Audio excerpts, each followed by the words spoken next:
Inclusive businesses are active in all developing countries.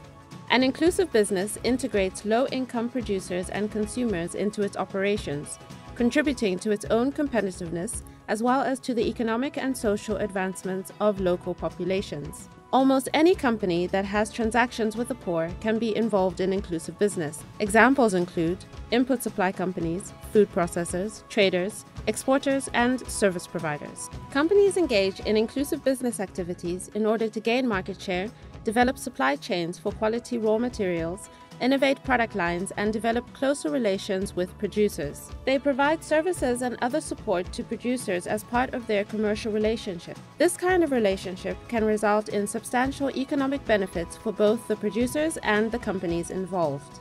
Donor-funded programs can play an important role by identifying inclusive businesses and then supporting them in their initiatives. By doing this, they can achieve sustainability of impact, as inclusive businesses have incentives to maintain relationships with producers beyond the life of the development project. In the following video, Action for Enterprise presents examples of inclusive businesses in Zambia that are integrating economically disadvantaged populations into their operations. We hope to highlight the innovative business models of these companies, as well as methods that development practitioners can employ to encourage and support them. Agriculture is an important economic sector where development programs can facilitate inclusive business practices to the benefit of rural populations and businesses trying to improve their market competitiveness. In Zambia, with USAID support, Action for Enterprise has supported the initiatives of more than 20 agribusiness companies to develop and expand their commercial relationships with small-scale farmers in rural areas.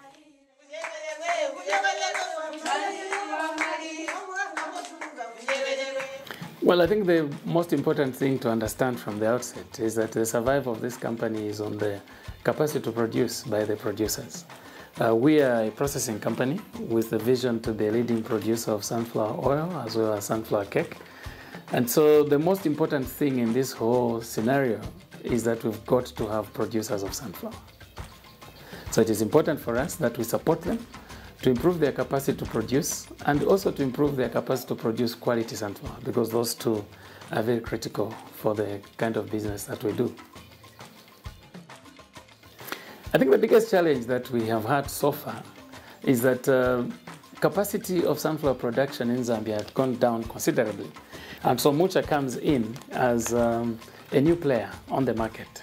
And being a small firm, we've had challenges of reaching the good farmers. And first of all, to convince them that when they grow the sunflower, we are going to buy it. And so initially, particularly in our first year, we didn't really have the very good farmers getting into the scheme because there were all these doubts around production of sunflower. But of late, especially that we did buy all the sunflower from our producers, and in fact, we showed them that we still had more money to buy more sunflower. We've actually convinced the better producers now. Okay, one of the critical things for us in the expansion of our business is the increase of capacity by the farmer to understand production of this crop, including the whole process of reaching the level of harvesting and marketing a quality crop. And one of the biggest interventions we did was to train the farmers and also provide them with materials that would be useful for them to read and understand and do things in a much better way. We realized that this was an important thing, and so we called upon our collaborator, Action for Enterprise, who participated in providing technical support and also financial support in the production of those manuals. Traditionally, we see that sunflower cooking oil is sold in bottles, whether it comes from within Zambia or outside Zambia. But our thinking was that following an assessment on the buying behavior, we noticed that our target group, who are the people in the high density population areas, we discovered that they buy it in very, very small quantities, but very frequently though. So we decided that we were going to promote sale of sunflower in small sachets, small bottles, as low as 200 mils. So to do that, we needed to get to the buyers and promote that. And one way of catching the people's attention is through social drama. And so the participation of the drama group was basically to, first of all, invite people to the place we wanted them to come to. And secondly, using theater to show what messages we are sending through the selling of sunflower cooking oil in those small sachets.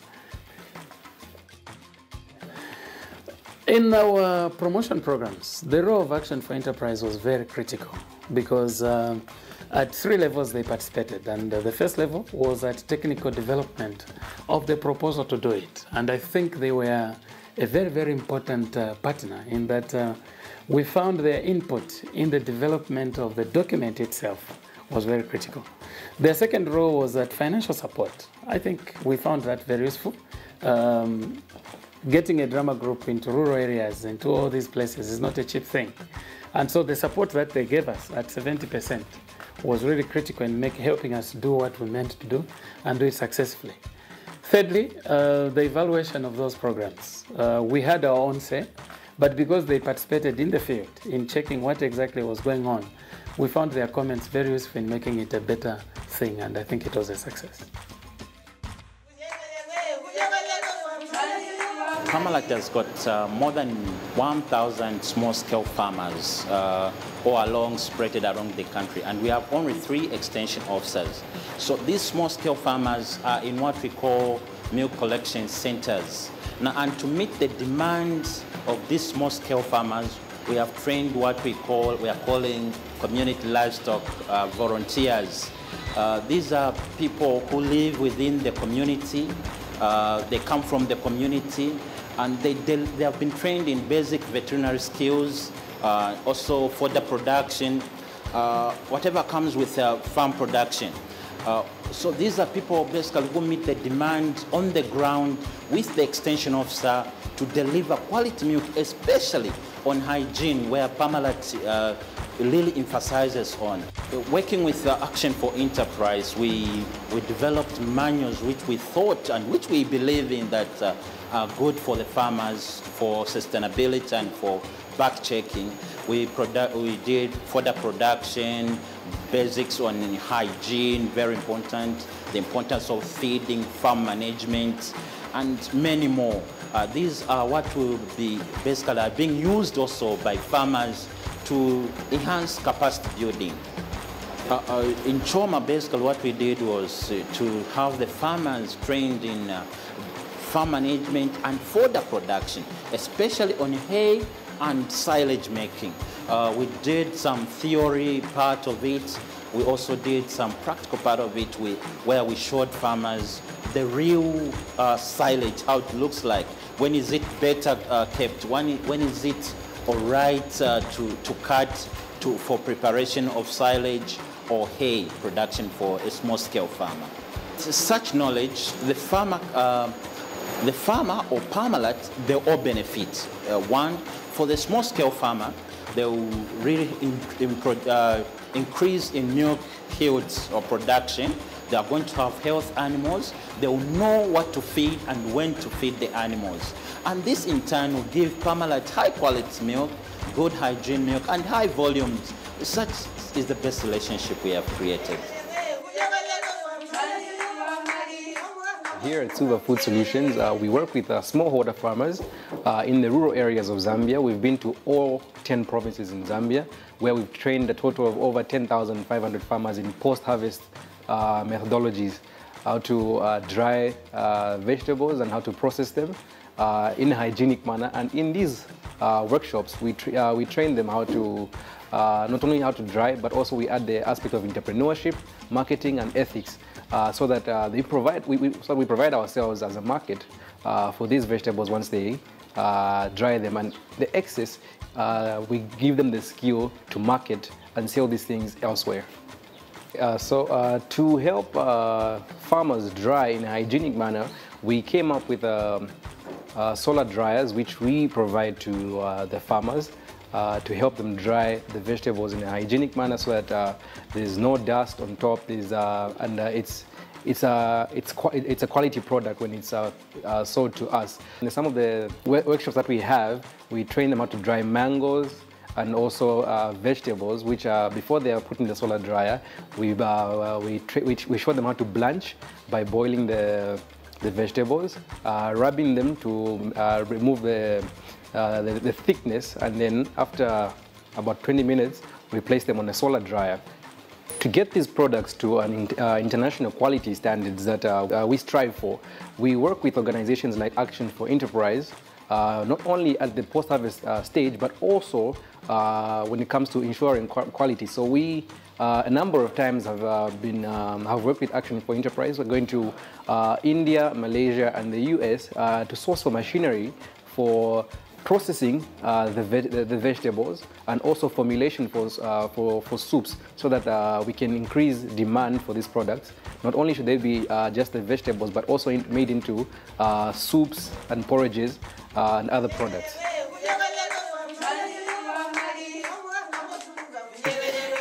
Lumuna Organic Farms works with 250 small-scale farmers who have trained to grow their crops organically.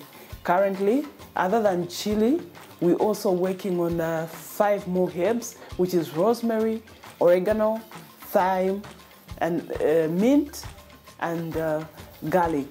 It is very important for us to have a very good relationship with the small-scale farmers, because one, we have first of all to monitor how they are growing their crops, whether they are actually following the exact instructions for organic methods. Secondly, we have to make sure that we have a reliable source for our raw materials, which is mainly right now the chili, and they have to make sure that it is grown in the good way, the organic way that they've been taught. We did quite a number of activities with Action for Enterprise. Among them was the setting up of demonstration plots right at Lumuna Organic Farms near Kasisi Mission. We've never set up any demonstration plots in the past, and this was the very first time.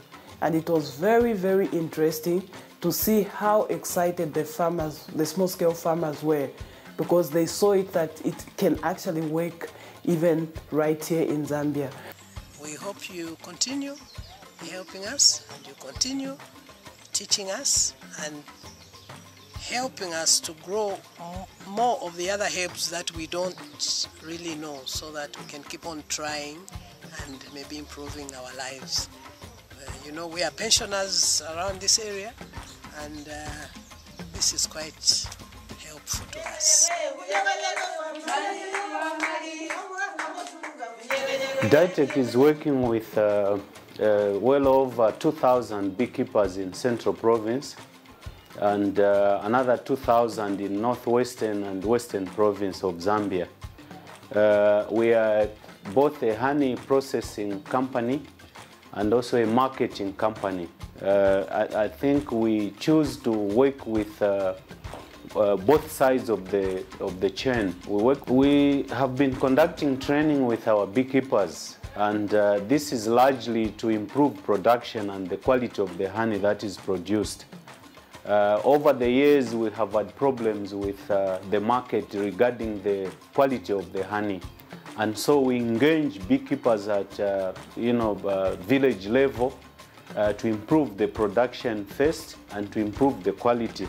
We are selling this honey in the European Union, in particular Germany, Scotland, France, and the UK itself. And regionally, we have markets in Zimbabwe, Botswana, and South Africa.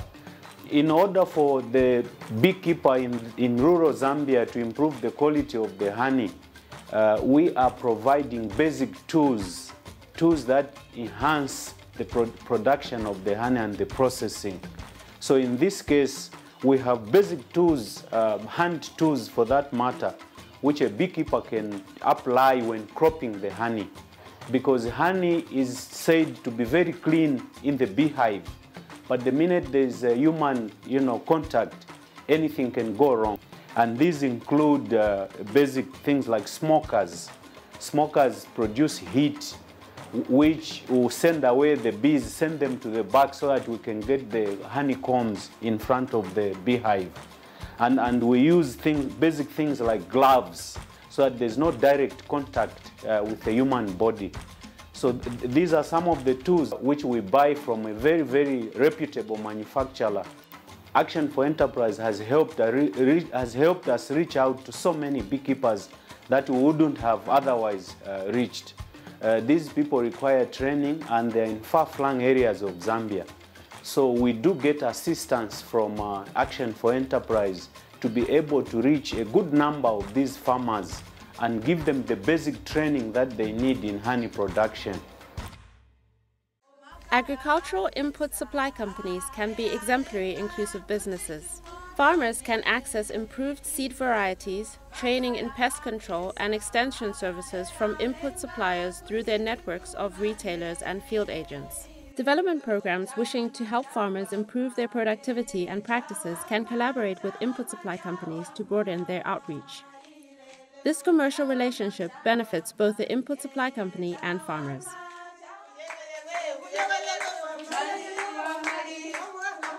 At Mainland, our relationship with farmers is such that we want to maintain, if we can, a permanent type of relationship with them through giving them quality products accompanied with quality service. We want them to be knowledgeable on the usage of our products so that they succeed in their farming endeavors. And when they succeed, we know that we are also going to succeed as an agribusiness. We have different networks through the same branches that we have in the rural areas. And then we have a person who is basically committed to working with farmers through our branches. He visits our branches and then he gets information as to which farmers need help and so on, and then he goes and he works with them in the rural areas. Regarding the promotion and development of our boom spray, first and foremost, we noticed that our farmers were having problems in terms of how to just have a good and quick coverage of spraying their fields and so on.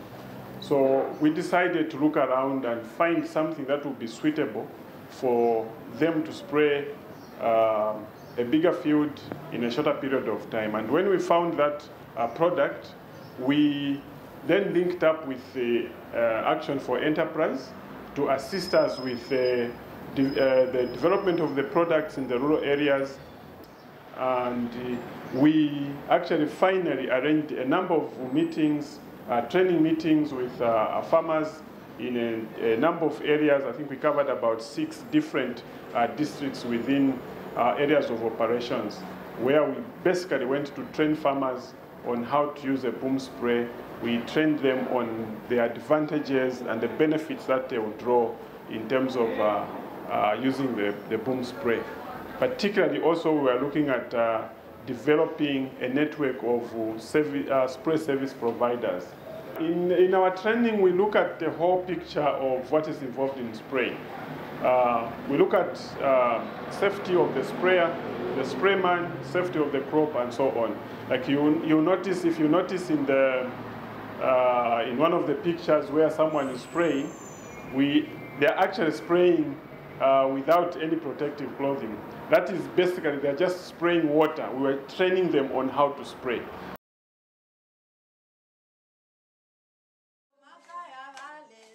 Small-scale sustainable tourism can provide economic benefits to rural populations. Village-based entrepreneurs can offer services to tourists such as homestays, meals, guided tours, and cultural performances. By training these entrepreneurs and sometimes investing in village infrastructure, tour operators can expand the products and services available to their clients. In Zambia, Action for Enterprise supported the initiatives of several such tour operators to expand the tourism products and services they could offer. This has resulted in increased incomes and opportunities both for the village-based entrepreneurs and the tour operators as well.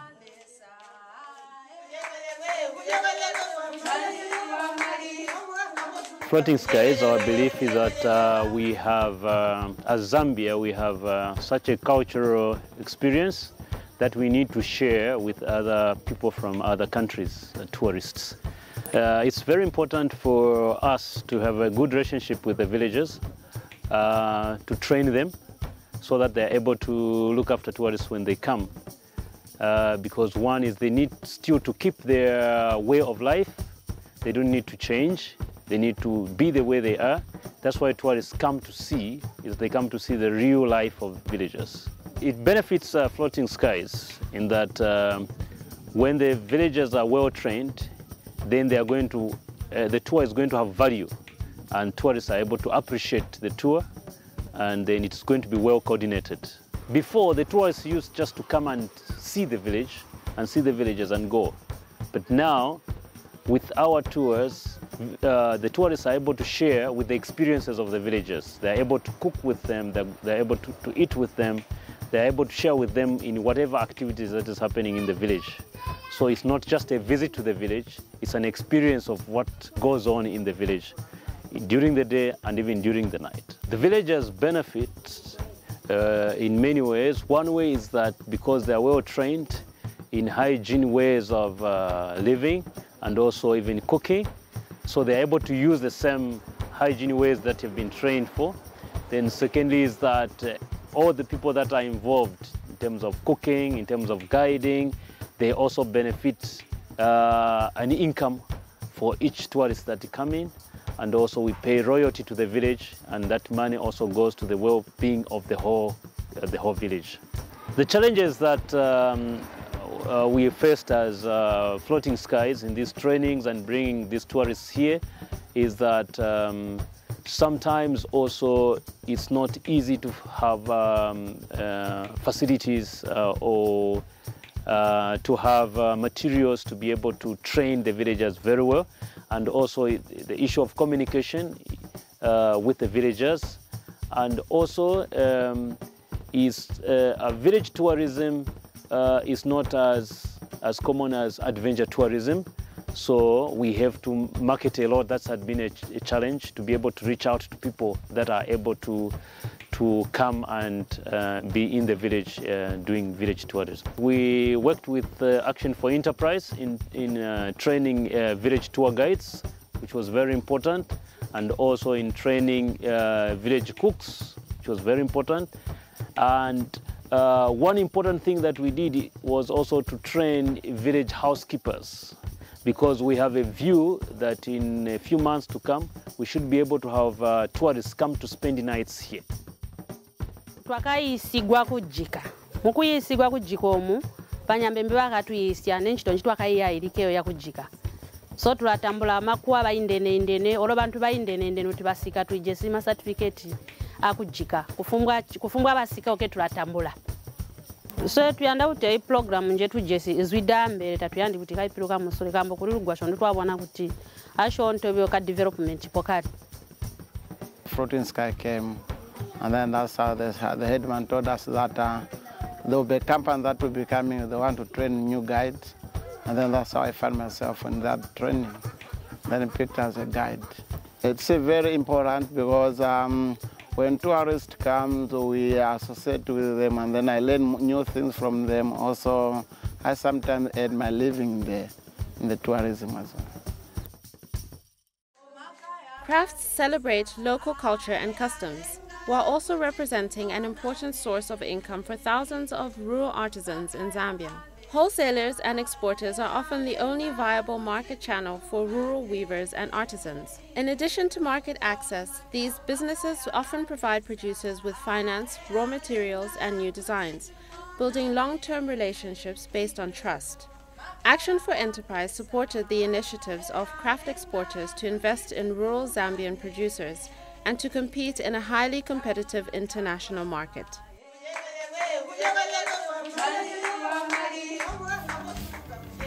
We provide administrative and logistical support to our weavers. Administration, we provide services such as email services. We contact importers of our crafts for the weavers. We get the orders for them, and we do the packaging and the export processing. We also provide training in terms of design, product design, and also in terms of quality control issues that we do for the weavers. It's important because most of the weavers are rural-based and they don't have access to or even know how to use the internet or to keep records. So we do that for them. And then it's also important to give them training in terms of quality control, because we know what the importers expect their goods will look like when we go out for the shows. They are looking for a certain type of design and so on. So it is our job to provide that service to.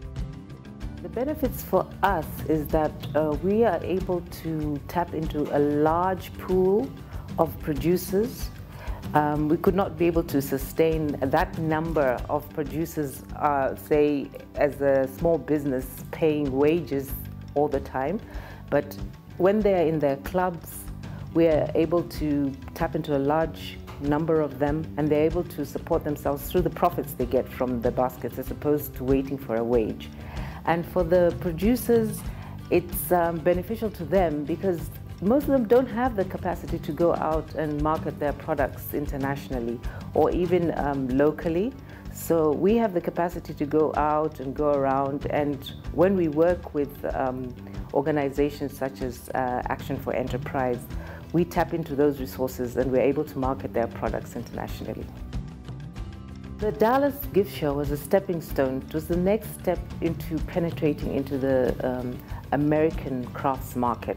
And that was a huge step for us because we had been to America before, but in a small way at the folk art market. So this was a chance for us to meet real buyers that want large quantities of our products.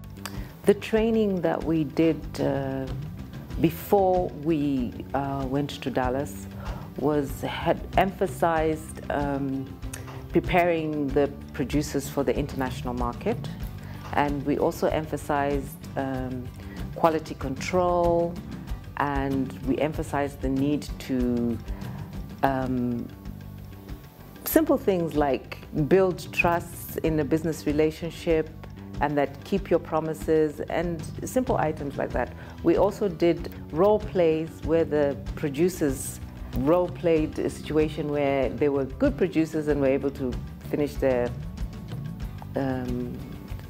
orders on time, and what were the consequences of not being able to fulfill your orders.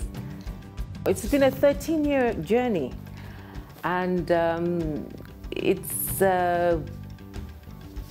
developed into a relationship that goes beyond just business partners.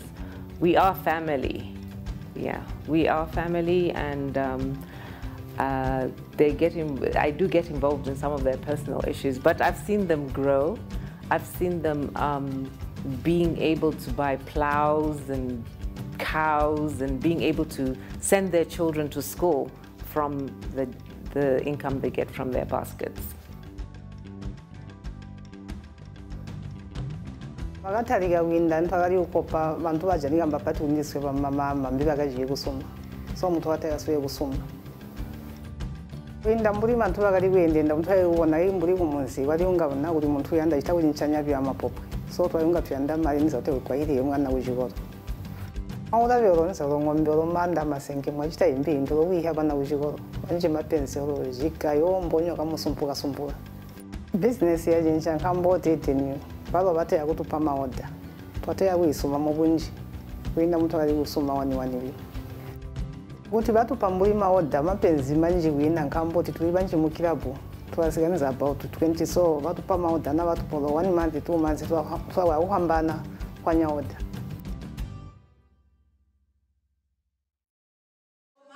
All of these inclusive businesses are engaged in activities that benefit the rural populations they collaborate with over the long term. They are innovative risk takers and agents of sustainable market development. As for donor programs and development projects, for best results, they should not compete with market actors in any way, but team up with them as facilitators, creating incentives for companies to reach out to low-income producers or consumers in their industries. Well, my position on NGOs working with private sector is that it is very important to leave the companies that they work with to use their own initiatives. and perhaps only support those initiatives in being carried out. The trend that we have seen in the past, where NGOs dictate what beneficiaries must do, have ended up in bringing no development at all. So I believe that if NGOs allowed initiative to be created by the people that want to do that particular activity, it's a lot better than having to dictate what and how they should do what they're doing. My simple advice would be to basically do a thorough consultation, for example, with companies like Parmalat as NGOs come in, so that we can give what is pertaining on the ground, where the farmer is, so that we create a relationship with them and not go there for a few months and come out. Organizations or NGOs that would like to work with organizations like our own or others that are into a similar line of business, I think my advice would be that they should get into the organizations and be able to think or to see how these organizations are thinking, so that they'll be able to know what it is that they want. And instead of just giving out money and say, okay, use this money for A, B, C, D, how about introduce a cost-sharing approach, like is done by Action for Enterprise and I'm sure other NGOs as well. Yeah, in terms of designing programs, I would prefer a situation where the NGO and the private company are sitting together from the onset of the designing of the program. The benefits for that are really huge. One, if we as a private company are involved in the designing of the program, it means that even at the point when the NGO leaves, we'll be able to continue because we know where we are coming from. At the same time, when we are involved in the planning or designing, the NGO will really understand our needs and they will be able to tailor the support that they wanted to do based on our needs during the design of the program. We had a very good relationship with Action for Enterprise, and if we would work with another NGO, would love to work the way that we worked with Action for Enterprise. We were partners in everything that we did. Action for Enterprise did take up some costs on their part, and we also met them with other costs that would actually take up as Lumono. And that way, we saw quite a number of activities being accomplished. Given the background of a beekeeper, NGOs wishing to assist these beekeepers need to identify local companies, for example, that can deliver this partnership effectively. We recommend that local companies who are aware of the marketing possibilities of the honey that the beekeepers produce will be in a better position to assist beekeepers at local level to find consistent market for their honey. It's very important to work with the local tour operators, because the local tour operators understand the villages and the villagers, and also they understand what is needed in the village. And also each village has its own unique experience and the way you can approach them in terms of developing local village tourism. I think it's important for businesses like ours and even producers that we work with, like the weavers, when we're working with NGOs, that we go into a partnership with an NGO as opposed to giving us something on a silver platter, like grants or freebies. I say that because then you get a sense of a responsibility. Like my weavers, they know that we have to succeed. It's not for free, we have to succeed, and we aim to succeed. So I would encourage NGOs to go and work with various businesses like mine on a 50-50 basis.